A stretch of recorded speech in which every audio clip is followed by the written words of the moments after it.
Good morning. The lecture today is dedicated to Anglo-Saxon literature, the 7th, the 11th centuries. My cat is meowing.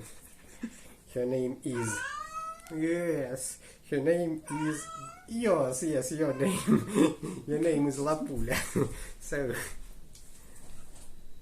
now she's out. So we may continue. At the end of the 5th century, after the fall of the Roman Empire, Britain was conquered by Germanic tribes. They were pagans. They persecuted the British Christians and put many of them to death or drove them away to Wales and Ireland. At the end of the 6th century, monks came from Rome to Britain, again with the purpose to convert the Anglo-Saxons to Christianity. In the 7th century, the Anglo-Saxons were converted to Christianity. Now that Roman civilization poured into the country again, a second set of Latin words was introduced into the language of the Anglo-Saxons. Because it's my cat, the second cat, her name is Nika. Now, so where have I stopped?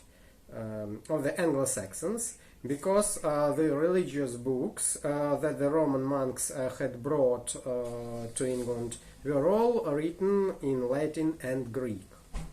The monasteries where the art of reading and writing was practiced became the centers of almost all learning and education in the country. No wonder many poets and writers imitated those Latin books about the early Christians, and they also made up many stories of their own about saints. Though the poets were English, they had to write in Latin. Notwithstanding that custom, a poet appeared in the 7th century by the name of K.i.n, who wrote in Anglo-Saxon. He was a shepherd who started singing verses and became a poet. Later monks took him to a monastery where he had made up religious poetry.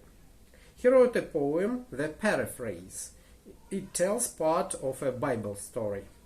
Another writer of this time was Bede.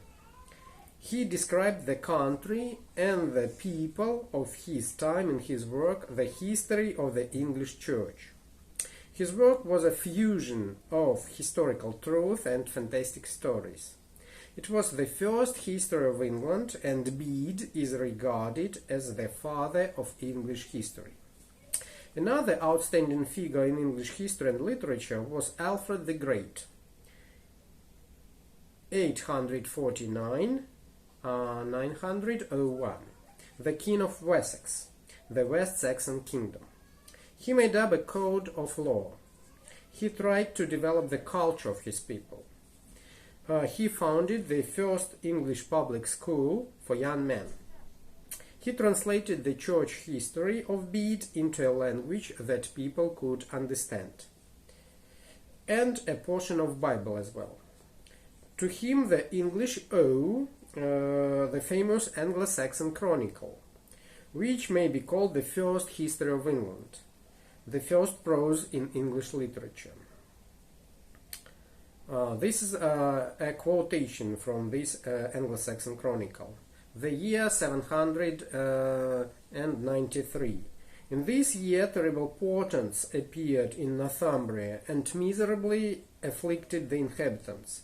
These were exceptional flashes of lightning, and fiery dragons were seen flying in the air. And soon followed a great famine. And after that, in the same year, the herring of the heathen miserably destroyed God's church in Lindisfarne by rapine and slaughter.